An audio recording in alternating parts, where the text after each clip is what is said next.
जब लेता हूँ मैं नाम तेरा, तेरी सामर्थ को तब मैं देखता हूँ।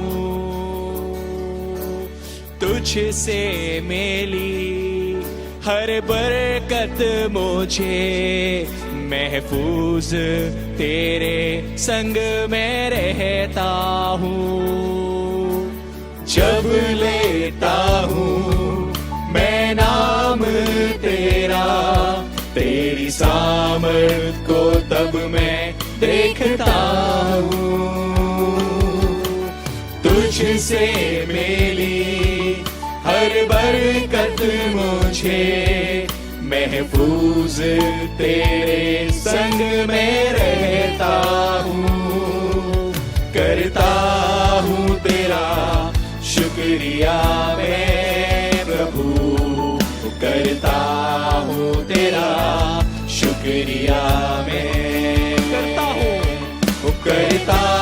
हूँ तेरा शुक्रिया मैं प्रभु, करता हूँ तेरा शुक्रिया मैं। तेरे फजल में तेरी दया में लिपटा मैं रहता हूँ। तेरे फजल में तेरी दया में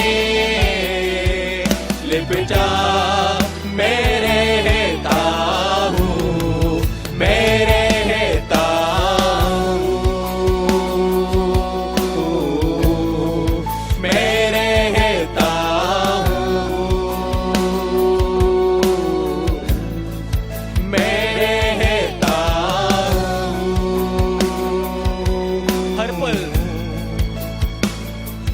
हर पल मेरी हर सांस तेरी स्तुति करती रहे। हर दिन मेरी हर बात तेरी महिमा गाती रहे। हर पल मेरी हर सांस तेरी स्तुति करती रहे। हर दिन मेरी हर बात तेरी महिमा गाती रहे। यीशुआ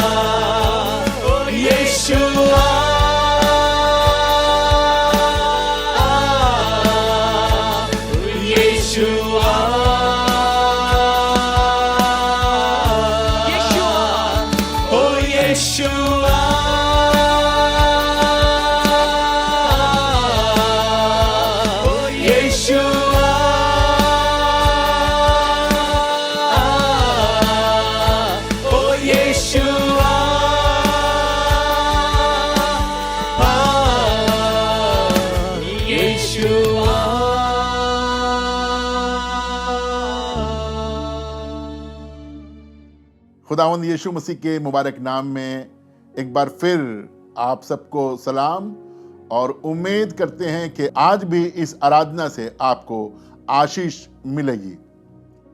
प्रभु के वचन से एक पद पढ़ेंगे और वो मिलेगा आपको सबोपदेशक 7वां अध्याय और उसका 3रा पद, जहां ऐसे लिखा हुआ है, हंसी से खेद उत्तम है। लिखा है हंसी से खेद उत्तम है। हंसी से खेद उत्तम है। पिछले बार से हम देख रहे हैं खेद के बारे में, शोक के बारे में, विलाप के बारे में, दुखी होने के बारे में।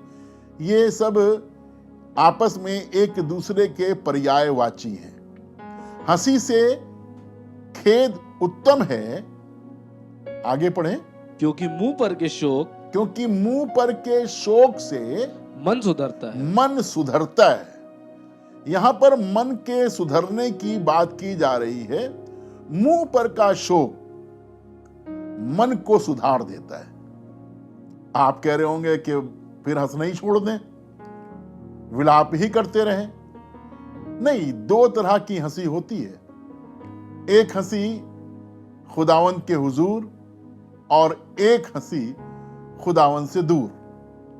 और यहां पर सुलेमान जो कह रहा है, सुलेमान जो लिख रहा है, वो बताना मांग रहा है कि ऐसी हंसी जो खुदावंद से दूर होती है वो खुदावंद को पसंद नहीं आती है। इस हंसी को ठट्ठा भी कहा गया है, मजाक बनाना भी कहा गया है। तो यहां लिखा है हंसी से खेद उत्तम है, क्योंकि मुंह पर के शोक से मन सुधरता है। अब इसे और आगे पढ़ेंगे।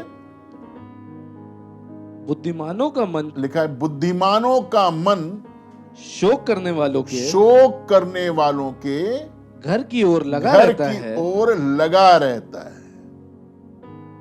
जो शोक कर रहे हैं, बुद्धिमान लोग बड़े ध्यान से उस ओर देखना मांगते हैं कि शोक क्यों हो रहा है, क्यों ये दुखी हैं, क्या प्रॉब्लम है, हम कैसे इनके विलाप को, इनके शोक को, इनके दुख को दूर कर सकते हैं, इनका दुख कैसे दूर हो सकता है। फिर अगर इसी को आगे पढ़ेंगे तो और क्लियर हो जाएगा आपके लिए।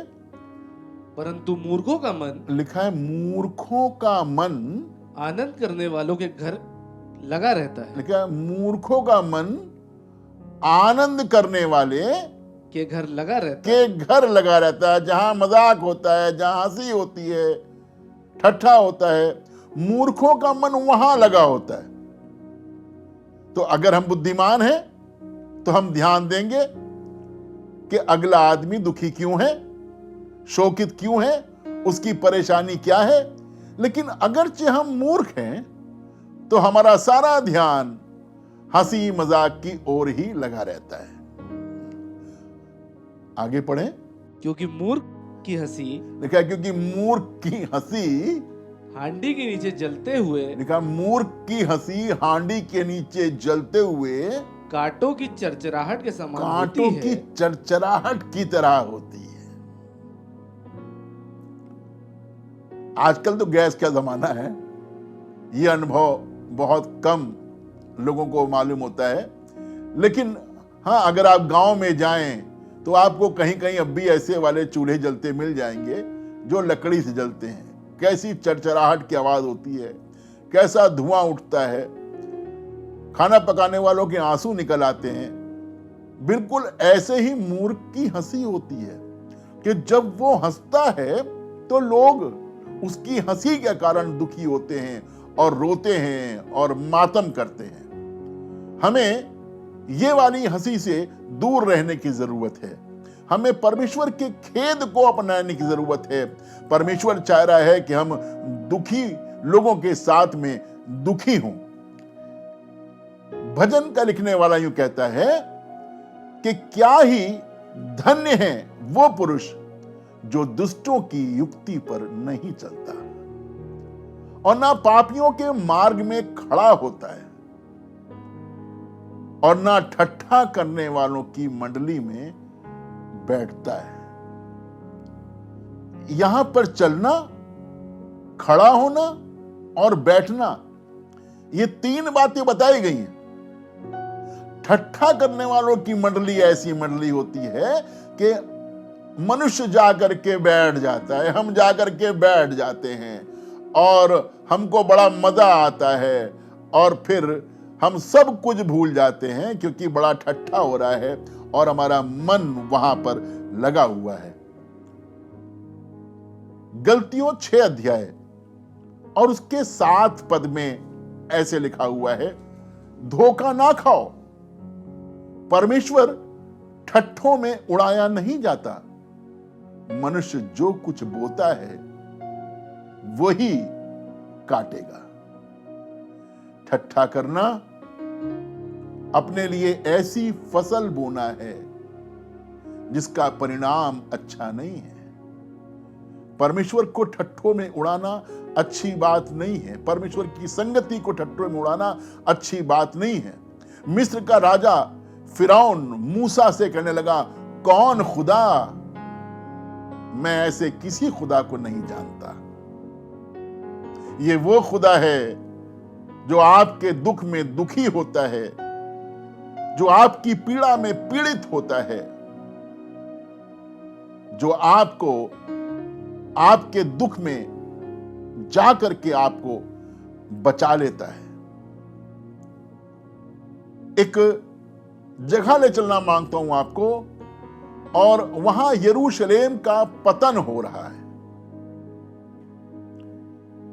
और यरूशलेम के पतन का कारण क्या है, यह मैं पढ़वाना मांगता हूं आपको। यह मिलेगा दूसरा इतिहास, उसका 36 अध्याय और उसके 15 पद से पढ़िएगा। उनके पूर्वजों के परमेश्वर, लिखा है उनके पूर्वजों के परमेश्वर। अगर आप बाइबल पढ़ेंगे और ये हिस्सा निकालेंगे तो ऊपर हेडिंग पड़ी हुई है, यरूशलेम का पतन। हां, पढ़ें इसको। उनके पूर्वजों के परमेश्वर, उनके पूर्वजों के परमेश्वर यहोवा ने बड़ा यत्न करके, हमारा परमेश्वर बड़ा यत्न करता है। लिखा है बड़ा यत्न करके अपने दूतों से उनके पास कहला भेजा, अपने दूतों के द्वारा, अपने सेवकों के द्वारा, अपने नबियों के द्वारा उनके पास कहला भेजा, क्योंकि वो अपनी प्रजा और अपने धाम पर तरस खाता था, और अपने धाम पर, अपने निवास स्थान पर तरस खाता था। परंतु वे परमेश्वर के दूतों को ठट्ठों में उड़ाने लगे। वे परमेश्वर के दूतों को ठट्ठों में उड़ाने लगे और उसके वचनों को तुच्छ जानते, और वे उसके वचनों को तुच्छ जानते और उसके नबियों की हंसी करते थे। अतः यहोवा अपनी प्रजा पर ऐसा झुंझला उठा कि बचने का कोई उपाय ना रहा। देखें, अपने आप को परखें, कहीं हम परमेश्वर के सेवकों का मजाक तो नहीं बना रहे, कहीं हम परमेश्वर की बातों का मजाक तो नहीं बना रहे, परमेश्वर के वचन को तुच्छ तो नहीं जान रहे। परमेश्वर ने तो बड़ा यत्न किया, अपने दूत भेजे, क्योंकि वो अपनी प्रजा को प्यार करता था, अपने लोगों का ध्यान रखता था, लेकिन लोगों ने उसे तुच्छ जाना और उसकी झुंझलाहट का कारण बने। वो ऐसा झुंझला उठा कि फिर उनके बचाव के उपाय का कोई रास्ता नहीं बचा। बताना मांगते हैं आपको कि परमेश्वर हमारे साथ है। हमारी दिक्कत में, हमारी परेशानी में, हमारी बुराई में, हमारी बेवफाई में, हमारे पापों की दशा में, हमारे कुकर्मों में भी हमारा परमेश्वर हमको अभी छोड़ नहीं रहा है, हमको मौके दे रहा है ताकि हम अपने बुरे मार्ग से फिरें, हमें उसके क्रोध का सामना ना करना पड़े, हम प्रभु के पास में आए, क्योंकि वो हमें शांति देना मांगता है। शोक करें अपने ऊपर, अपनी बातों पर, अपनी गंदी बातों पर हम लज्जित हों, शोकित हों, क्योंकि अभी प्रभु हमें आसानी से मिल सकता है। और लिखा है जब तक यहोवा पास है उसे पुकारो, जब तक वो नजदीक है उसे आवाज दो। वो हमारी सुनने के लिए हमेशा तैयार रहता है। मैं एक एग्जाम्पल आपको पुराने नियम से दूंगा और दूसरा एग्जाम्पल आपको नए नियम से दूंगा। पहला एग्जाम्पल उस समय का है जब इसहाक पैदा हुआ और जब उसका दूध छुड़ाया गया तो इब्राहिम ने एक बड़ा भोज किया। लोग बुलाए गए, बड़ा भोज हुआ, बड़ी तैयारी चल रही थी, बड़ी खुशी मनाई जा रही थी। ऐसे समय पर जब खुशी मनाई जा रही थी तो एक घटना घटी। उत्पत्ति किताब और उसका 21 अध्याय और उसका 9 पद है, जहां ऐसे लिखा है, सुनिएगा। तब सारा को लिखा है, तब सारा को मिस्री हाजिरा का पुत्र, मिस्री हाजिरा का पुत्र, जो अब्राहम से उत्पन्न हुआ जो था, अब्राहम से उत्पन्न हुआ था, हंसी करता हुआ दिखाई पड़ा, हंसी करता हुआ दिखाई पड़ा। दिखाई दिया। कुछ गलतियां जो हमसे उत्पन्न हो जाती हैं, कुछ बुराइयां जो हमसे उत्पन्न हो जाती हैं, फिर वही मजाक बनाती हैं। ये बच्चा जो अब्राहम से उत्पन्न हुआ था और मिस्री हाजिरा का बेटा था, ठट्ठा करते हुए, हंसी करता हुआ दिखाई दिया। फिर क्या हुआ, सुनिएगा।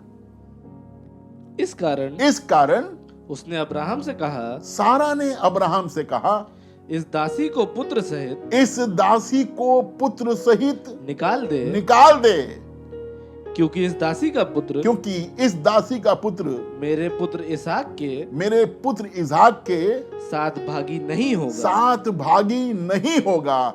हंसी का कोई ताल्लुक, ठट्ठे का कोई ताल्लुक शांति के साथ में नहीं है।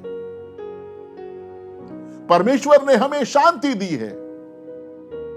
देखिए, यीशु मसीह जहां कहीं जाता था, किसी के घर में जाता था तो कहता था, तुम्हें शांति मिले। वो शांति का पैगाम लेकर के आया है, वो शांति का उपहार लेकर के आया है। हम क्यों व्याकुल हो जाएं, क्यों परेशान हो जाएं, हम क्यों ठट्ठा उड़ाने लगे? कई बार बहुत सारी चीजें समझ में नहीं आती तो हम ठट्ठों में उड़ाने लगते हैं।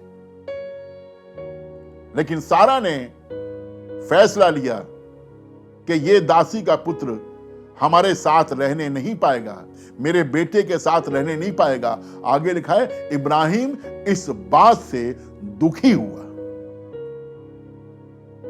जब हमें अपनी ठट्ठा करने वाली चीजें हटानी पड़ेंगी, दुख होगा, कष्ट होगा, क्योंकि हम इसमें रम गए हैं।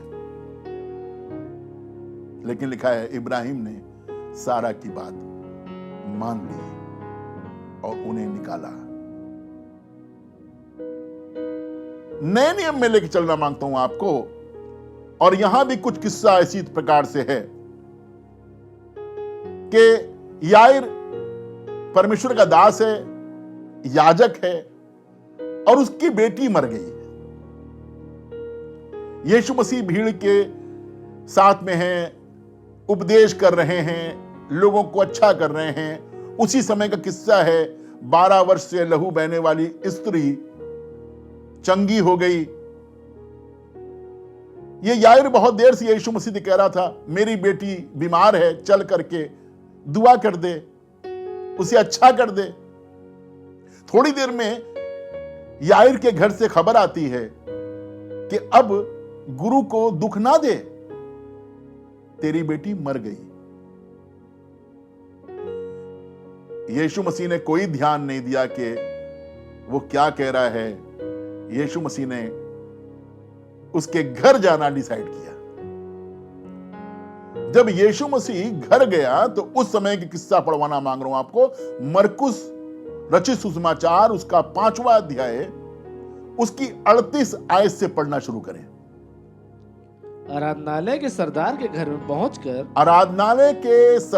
के घर में पहुंचकर याईर के घर में यीशु मसीह पहुंच गए। घर में पहुंचकर उसने लोगों को बहुत रोते और चिल्लाते देखा। देखा। तब उसने भीतर जाकर उनसे कहा, तुम क्यों हल्ला मचाते और रोते हो? लोग हल्ला मचा रहे थे, लोग रो रहे थे। तुम क्यों हल्ला मचाते हो, रोते हो? हाँ, लड़की मरी नहीं परंतु सो रही है। लड़की मरी नहीं परंतु सो रही है। एक अच्छी खबर यीशु मसीह दे रहे हैं। हाँ, फिर वो उसकी हंसी करने लगे। किसकी हंसी? यीशु मसीह जो खुशखबरी लेकर के आया था, जो अच्छा समाचार लेकर के आया था कि मौत नहीं है, ये केवल नींद है, तो इस वाली बात से वो उसकी हंसी कर रहे थे। एक आश्चर्यक्रम होने वाला है याईर के घर में। लड़की जीवित होने वाली है याईर के घर में, लेकिन लोग मजाक बना रहे हैं, लोग ठट्ठा कर रहे हैं। जो रोने आए थे वो हंसी कर रहे हैं यीशु मसीह की। फिर क्या हुआ सुनिएगा। परंतु उसने सबको निकालकर हंसी करने वालों को, ठट्ठा करने वालों को उसने निकाल दिया। उसने सबको निकाल दिया, लड़की के माता पिता और लड़की के माता पिता और अपने साथियों के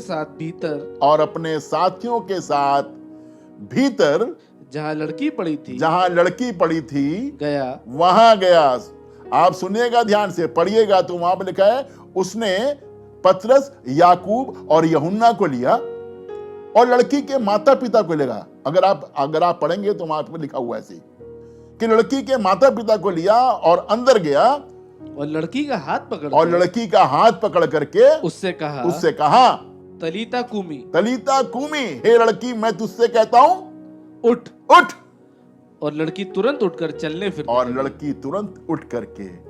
चलने फिरने लगी। ठट्ठा करने वाले ऐन मौके पर ये मौजज़ा नहीं देख पाए, ये आश्चर्यक्रम नहीं देख पाए कि यीशु ने कैसे उसका हाथ पकड़ा और उसे उठाया, क्योंकि वो मजाक बना रहे थे।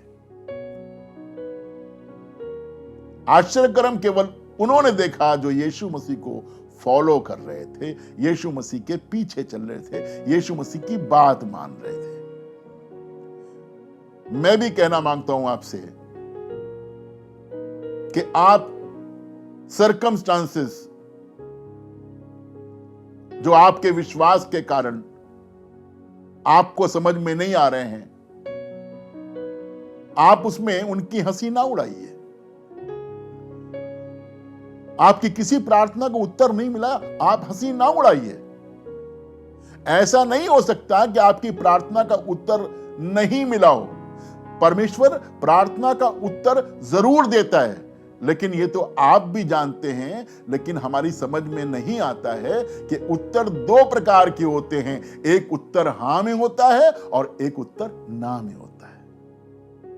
वो उत्तर देता है हमारी भलाई के लिए, वो हां में उत्तर देगा, और हमारी ही भलाई के लिए वो ना में उत्तर देगा, क्योंकि वो भला परमेश्वर है। हमारे साथ में वो भला बना रहता है, इसलिए हम उसका ठट्ठा, उसका मजाक, उसकी बरकतों का ठट्ठा और उनका मजाक, उसके लोगों का, उसके सेवकों का मजाक ना बनाएं, बल्कि हम दुखी हों कि हमने गलती की है, हमसे प्रॉब्लम हुई है, ये जो हम झेल रहे हैं ये हमारी गलती की सजा है, ये हमने अपने आप क्रिएट किया है। परमेश्वर तो हमारे लिए रास्ते निकालता है, मेरा यीशु तो हमारे लिए रास्ते निकालता है। एक और पद जो पढ़वाना मांगता हूं आपको, वो मरकुस 15 अध्याय है और उसके 17 और 18 पद से मजाक करने वाले, ठट्ठा करने वाले कैसे ठट्ठा उड़ाते हैं। देखिए, यीशु मसीह अदालत के करीब है और उस समय उसका मजाक बनाया जा रहा है। पढ़िए मेहरबानी से। तब उन्होंने उसे बैंजनी वस्त्र पहनाया। लिखा है, तब उन्होंने यीशु को बैंजनी वस्त्र पहनाया। तब उन्होंने यीशु को बैंजनी वस्त्र पहनाया। हमारे सजा का जो कारण है वो ये है कि हमने यीशु मसीह के साथ में कैसा व्यवहार किया है। और आज वर्तमान समय में, मौजूदा समय में, हम अपने प्रभु के साथ में, प्रभु के लोगों के साथ में कैसा व्यवहार कर रहे हैं, इस पे बहुत कुछ डिपेंड करता है। तब उन्होंने यीशु को बैंजनी वस्त्र पहनाया और कांटों का मुकुट गूंथ कर, और कांटों का मुकुट गूंथ कर, ये गुथा गुथाया मुकुट लेकर के नहीं आए थे, और कांटों का मुकुट गूंथ कर उसके सिर पर उसके सर पर रखा। कांटों का मुकुट गूंथ कर उसके सर पर रखा।